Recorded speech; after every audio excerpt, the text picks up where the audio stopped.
अस्सलाम वालेकुम व्यूअर्स, मैं हूं नबील अशरफ और आप हैं ऑटो सॉल्यूशंस पे। व्यूअर्स, गाड़ी की सर्विस और वॉश से मुतल्लिक एक छोटा सा जनरल नॉलेज था, सोचा आपके साथ शेयर करता चलूं। जब भी गाड़ी डस्टी होती है या गाड़ी के इंजन और गियर के नीचे मड जमा हो जाती है तो गाड़ी को वॉश करवाना या मड और डस्ट को रिमूव कराना गाड़ी की ज़रूरत बन जाता है। तो व्यूअर्स, इस ज़रूरत को पूरा करने के लिए या तो हम गाड़ी को खुद वॉश करते हैं या किसी कार वॉश या सर्विस सेंटर से हम गाड़ी की सर्विस करवाते हैं। इस दौरान हम व्यूअर्स बहुत सी ऐसी गलतियां जाने अनजाने में कर देते हैं जो बाद में गाड़ी की डैमेजेस का जो है वो बाइस बनती हैं। तो आइए व्यूअर्स, मैं शेयर करता हूं आपके साथ ऐसी वो चंद मिस्टेक्स जो हम गाड़ी सर्विस या वॉश के दौरान करते हैं और आज अपनी गाड़ी से मुतल्लिक कुछ नया जानते हैं।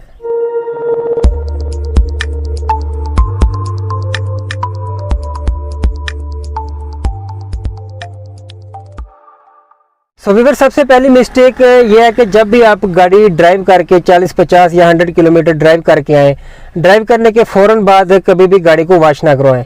इससे ये होता है कि जब आप फ़ौरन ड्राइव करके गाड़ी में वॉश करवाते हैं तो गाड़ी की जो फ्रंट की या रियर की ब्रेक डिस्क होती हैं, जिनको तवा भी बोला जाता है, ये गर्म हुई होती है। इससे ये होता है कि जब आप डायरेक्टली इनके ऊपर पानी डालते हैं तो ये बेंड हो जाती हैं या टेढ़ी हो जाती हैं। और इस चीज़ का एहसास आपको उसी वक्त होता है जब आप गाड़ी ड्राइव के दौरान ब्रेक लगाते हैं। ब्रेक लगाने से गाड़ी का स्टीयरिंग या गाड़ी का पैडल वाइब्रेट करता है या राइट या लेफ्ट मूव करता है, आपको फील होता है कि गाड़ी की जो है वो ब्रेक में प्रॉब्लम है। सो व्यूअर्स, ब्रेक डिस्क टेढ़ी या बेंड होने की एक रीज़न ये भी हो सकती है कि अगर आपने अपनी गाड़ी को ड्राइव करने के फ़ौरन बाद वॉश करवाया या सर्विस करवाई है तो इसके ऊपर डायरेक्टली पानी लगने से ये डैमेज हो सकती है। तो व्यूअर्स, गाड़ी वॉश करवाने से पहले इस चीज़ को क्लियर कर लें कि आपकी गाड़ी की जो ब्रेक डिस्क है वो ठंडी हो चुकी है। व्यूअर्स, जब भी हम गाड़ी को सर्विस स्टेशन पे जग पे उठा के नीचे पानी मारते हैं डस्ट या मड को रिमूव करने के लिए, टायर के बैक साइड पे हम बेतहाशा पानी का इस्तेमाल करते हैं। व्हील्स के अंदर व्हील बैरिंग होते हैं, व्हील बैरिंग के ऊपर कुछ सील्स आई होती हैं। अगर ये सील्स वीक है या इनमें गैप है या ये गाड़ी पुरानी होने की वजह से हार्ड हो चुकी हुई है तो इन सील के ज़रिए से पानी आपकी गाड़ी के बैरिंग में जा सकता है, जिससे बैरिंग बार बार वॉश होने की वजह से आपकी गाड़ी का जो बैरिंग है वो आवाज़ कर सकता है। मेरे कहने का मकसद ये नहीं है कि आप व्हील की बैक साइड को साफ़ ना करें या आप उसको वहाँ पे पानी का इस्तेमाल ना करें। पानी का इस्तेमाल करें, लेकिन इतना मुनासिब पानी इस्तेमाल करें कि आपकी गाड़ी के जो व्हील बैरिंग में पानी ना जाए। अगर व्हील बैरिंग में पानी चला गया तो आपका व्हील का जो बैरिंग है वो गाड़ी ड्राइव करने के बाद ड्राई हो जाएगा। ड्राई होने के बाद ये साउंड करना शुरू कर देगा। इसके बाद व्यूअर्स, कुछ दोस्त लोग गाड़ी के इंजन को सफाई की गरज से इसके ऊपर पानी मारते हैं और प्रेशर वाला पानी इस्तेमाल करते हैं। अगर आपने गाड़ी का इंजन साफ़ करना है तो इसके और बहुत सारे तरीके हैं, लेकिन प्रेशर वाला पानी गाड़ी के इंजन के ऊपर कभी भी इस्तेमाल ना करें। उसके ये नुकसान होते हैं कि एक तो इसमें गाड़ी के इंजन के ऊपर ABS होता है। आपकी गाड़ी का जो ABS है एक सेंसिटिव चीज़ है, अगर इसमें ज़्यादा पानी लग जाएगा, इसके अंदर पानी चला जाएगा तो आपकी गाड़ी का ABS डैमेज हो जाएगा या अगर ये ज़्यादा ख़राब हो गया तो ये बैटरी को कंज्यूम करना शुरू कर देगा, जिससे आपकी गाड़ी की ब्रेक काम नहीं करेगी। इसके बाद व्यूअर्स, EFI सिस्टम की गाड़ियाँ जो होती हैं इनमें कॉइल्स आई होती हैं। कॉइल के ऊपर एक रिंग होता है, रिंग के ऊपर कॉइल लगी होती है। अगर ये रिंग वीक है या हार्ड या क्रैक हो चुकी हुई है तो आपकी गाड़ी के कॉइल के ज़रिए से प्लग में भी पानी जा सकता है।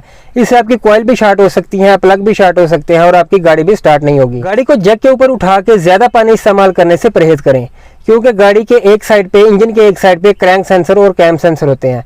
अगर इन सेंसर के ऊपर पानी चला जाए, इनके अंदर पानी चला जाए तो आपकी गाड़ी स्टार्ट नहीं होगी। इस सूरत में आपको दोनों सेंसर खोलने पड़ेंगे, खोल के साफ करने पड़ेंगे, इसके बाद आपकी गाड़ी स्टार्ट होगी। बस गाड़ी के इंजन को पानी से बचाने के लिए जब आप नीचे पानी का इस्तेमाल करें, गाड़ी के इंजन और गियर के नीचे मड को रिमूव करने के लिए पानी का इस्तेमाल करें तो अपनी गाड़ी के हुड को ओपन कर लें, यानी अपनी गाड़ी का जो है बोनट खोल दें। जब आप नीचे पानी का इस्तेमाल करेंगे तो ये पानी इंजन के नीचे से ऊपर क्रॉस हो जाएगा। अगर आप हुड नहीं खोलेंगे, बॉनेट नहीं खोलेंगे तो वही पानी जो है वो बॉनेट से टकराने के बाद इंजन के ऊपर गिरेगा। सो व्यूअर्स, ये कुछ मैकेनिकल प्रिकॉशंस थी गाड़ी की वॉश से मुतल्लिक जो मैंने आपको बताई। गाड़ी वॉश के दौरान इसकी बॉडी से मुतल्लिक भी केयरफुल रहना चाहिए। यहाँ पे एक्चुअली अक्सर देखा गया है कि गाड़ी की वॉशिंग के दौरान बॉडी वॉश के लिए सर्फ इस्तेमाल की जाती है। इस सर्फ में मौजूद बहुत सारे ऐसे केमिकल होते हैं जो गाड़ी की बॉडी के पेंट और इसके क्लियर कोट को डैमेज करते हैं। गाड़ी की बॉडी से मुतल्लिक जो है वो वॉशिंग के लिए वॉश सोप इस्तेमाल होता है, जो यहाँ पे नहीं इस्तेमाल किया जाता। तो व्यूअर्स, मेरे कहने का मकसद ये है कि अननेसेसरी गाड़ी को बार बार वॉशिंग करवाने से परहेज करें। अगर आपकी गाड़ी ज़्यादा डस्टी है तो आप इसको सिर्फ पानी के साथ वॉश कर सकते हैं। बार बार सर्फ इस्तेमाल करने से या गाड़ी को वॉश करने से आपकी गाड़ी का पेंट और क्लियर कोट डैमेज हो जाएगा, जिससे इसकी शाइनिंग खत्म हो जाएगी। अगर आप घर में गाड़ी सर्विस करते हैं या वॉश करते हैं तो इसके लिए यहाँ पर 2 बकेट्स इस्तेमाल करें। सर्विस स्टेशन पे भी अक्सर देखा गया है कि गाड़ी की वॉशिंग के लिए सिर्फ एक ही किस्म का क्लॉथ इस्तेमाल किया जाता है। स्पेशली गाड़ी की वॉशिंग के लिए क्लॉथ होता है जिसको माइक्रो फाइबर क्लॉथ कहते हैं। ये गाड़ी को स्क्रैच प्रूफ बनाता है और गाड़ी की क्लीनिंग में काफी मददगार साबित होता है। यहाँ पे अक्सर देखा गया है कि एक ही क्लॉथ के साथ गाड़ी को वॉश करने के बाद पूरी बॉडी और इंटीरियर पे इस्तेमाल किया जाता है। होना तो ये चाहिए और होता भी ऐसा ही है कि माइक्रो फाइबर का क्लॉथ इस्तेमाल होता है। वो क्लॉथ जो है वो डिफरेंट टाइप के होते हैं, गाड़ी की एक्सटर्नल बॉडी के लिए और इंटीरियर के लिए और इनसाइड विंडो के लिए और आउटसाइड विंडो के लिए सेपरेट जो है वो माइक्रो फाइबर के क्लॉथ इस्तेमाल होते हैं। इससे आपकी गाड़ी की बॉडी और ग्लास के ऊपर और इंटीरियर के ऊपर स्क्रैच आने के चांसेस नहीं होते। सो व्यूअर, ये कुछ प्रीकॉशन थी गाड़ी की सर्विस और वॉशिंग से मुतालिक जो मैंने आपको बताई। उम्मीद है वीडियो आपको पसंद आई होगी। वीडियो पसंद आने की सूरत में लाइक कर दें, ऑटो सॉल्यूशन को सब्सक्राइब कर दें, साथ दिए गए बेल आइकन को दबा के ऑल का नोटिफिकेशन ऑन कर दें। दोनों ड्राइविंग एक बात हमेशा व्यूअर ज़हन में रखें, ड्राइव सेफ अराइव सेफ। अपना और अपने प्यारों का बहुत सारा ख्याल रखें, दुआ में याद रखें। मिलेंगे फिर किसी नेक्स्ट इन्फॉर्मेटिव वीडियो के साथ, तब तक के लिए इजाज़त दें। अल्लाह हाफिज़।